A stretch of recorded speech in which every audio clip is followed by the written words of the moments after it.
Hey folks, Chris Vandeviver here from WhyLogicProRules.com, the website that helps you get the most you can out of Apple's Logic Pro 10. Today I want to talk about delay and reverb when it comes to vocals. This is something that's actually come up quite a bit in my inbox, and I want to throw my hat in the ring here and help out. Now, of course, there's 100 ways to do just about anything when it comes to mixing, and I'm not saying my way is the right way, but it's worked really well for me. My particular personality type, I like systems, I like organization, I like steps laid out for me. So like step 1, step 2, maybe step 2A, step 2B.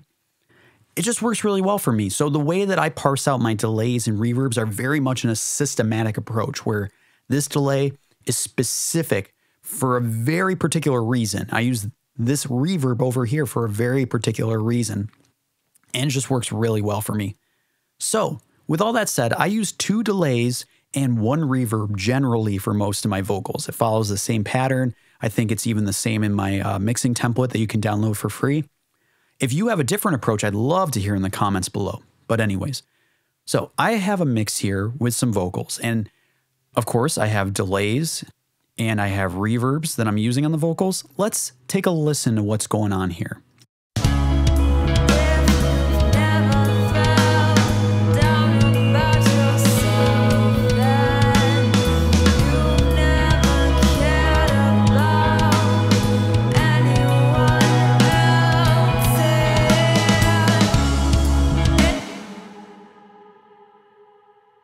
So, I don't know for you, but for me, the vocals have this beautiful ambience. They really sit well in the mix. It sounds so dreamy. And for this particular band, their style is very ambient. And the vocalist herself had asked me, like, I really want these vocals drenched in reverb. That's not typically my particular style, but the client rules here, you know? So I'm very happy with the results we got collectively. All right, now let's take a listen to these vocals without any of the reverb that I have here and delay. Let's take a listen.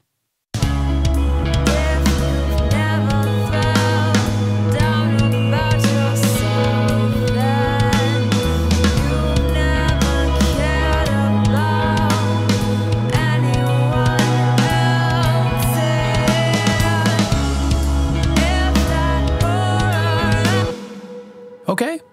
I mean, I still think the vocals sound good, but it clearly loses some dreaminess. You lose some of the romance of the vocals, and it's kind of hard to determine where exactly the vocals sit in the mix because there's no longer an ambience to kind of envelop it.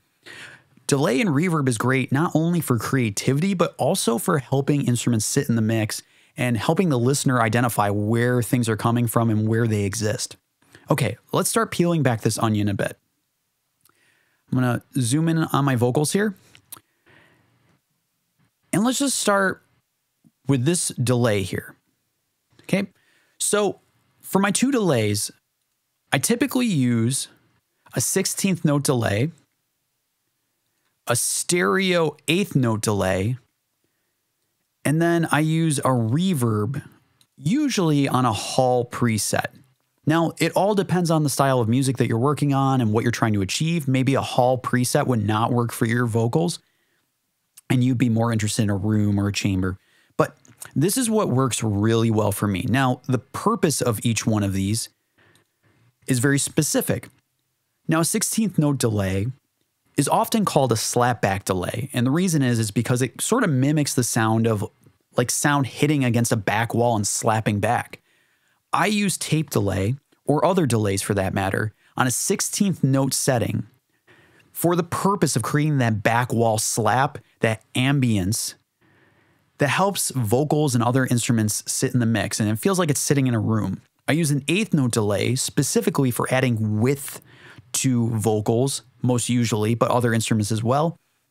And then the Hall preset is to mimic the sound of airiness, of ambience, of top end of a room. Okay, I'll dig in further. Now, I personally love delays over reverbs. Reverbs, of course, are essential, but I prefer delays. And the reason is because a delay, you can be very specific and intentional with the results. A delay is an exact copy, right? It's an echo. You first hear the sound, and then you hear the echo of the sound afterwards. And so you can actually set delays to no values or time values, depending on how you like to work. I always like to tempo sync my delays. I'm usually working with a grid, a BPM that I've locked a performance to. So I want my echoes to lock right in with the grid. You may not, that's fine. So for slapback, I set it to a 16th note delay. I keep the feedback pretty short. Feedback is how long the echoes repeat for. And since this is mimicking a small ambient room, I don't want them hanging around for a long time. And I have this set on a bus, so bus 60. Thus, the wet knob will be at 100% while the dry knob is at 0%. I don't want any of the dry signal. That's what the original vocal track is for. The bus is for complete wetness. All right, so let's bring in this tape delay, and I'm going to set it pretty aggressively, 100%. It's going to sound very weird, but then I'm going to start dialing back the tape delay, and we'll get more of that room ambience we're after. And if you've never felt down about yourself, then you've never cared about anyone else. And if that horror ever enters your home, then you'll know. So right there, it may sound a little aggressive still, but in the mix, it will really help the vocals sit better. And usually I'm doing this in the full mix, not in solo, but let's take a listen.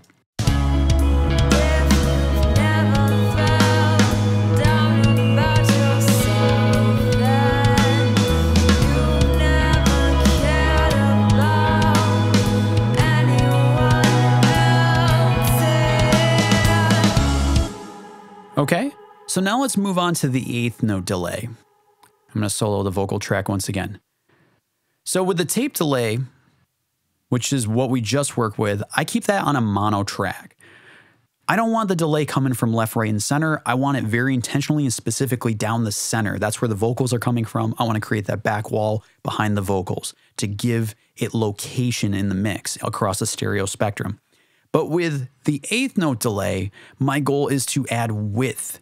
I want to add width to these vocals and make them stand out a bit more and feel a little larger than life. So I'm going to use the stereo delay in this particular case. Once again, the output mix is set to 100%, tempo synced to the grid, and I have an 8th note for both left and right. But you can see here, actually I went in the wrong direction here.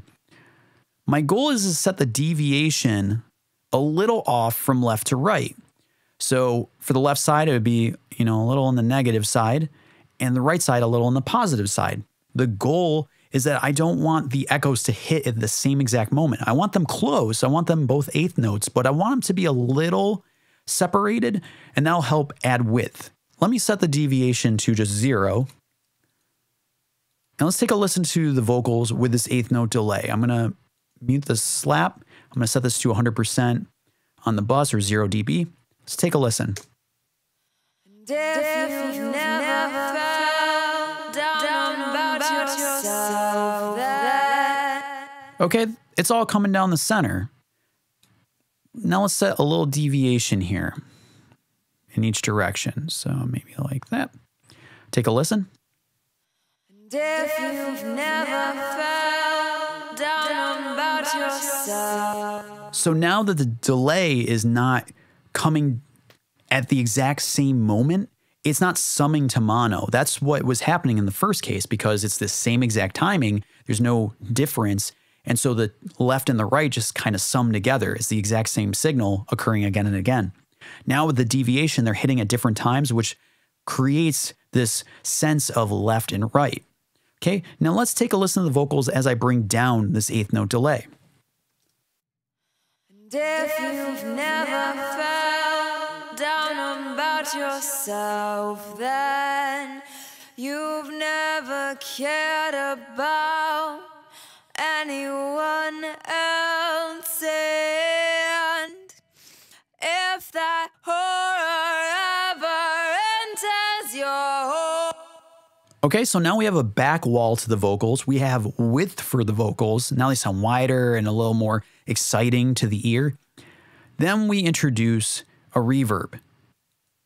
And I use Space Designer in this particular case on the bright hall, which is contained in the medium spaces. And I want to create air above the vocals. And if you take a look at the output EQ here, I've actually rolled off quite a bit of the low end. Now, looking back, I guess I probably would have used the channel EQ instead of Space Designer's included EQ section, because if you take a look, you can't actually set the order here to, you can see 12 dB per octave. You can't set it very aggressively. In the channel EQ, you can. But nonetheless, I'm not interested in boosting and muddying up these vocals with the low end being pushed through the reverb. I just want the top end. I just want air, sparkle, space. Okay, so let's introduce Space Designer, set to 100%, and then I'll bring it down a bit.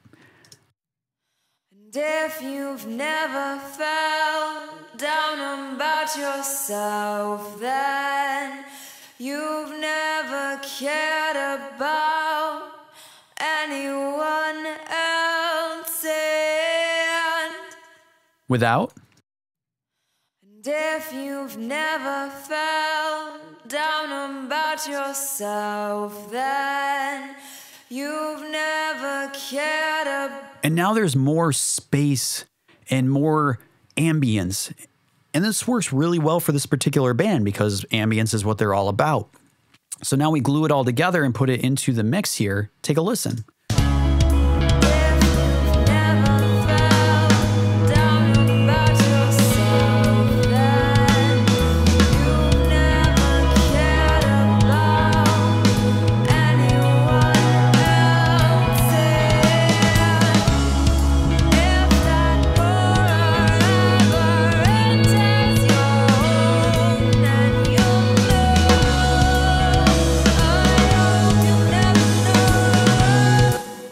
I'm very pleased with all of that. And of course, there are other options you can take. For example, I use Soundtoys Echo Boy quite a bit.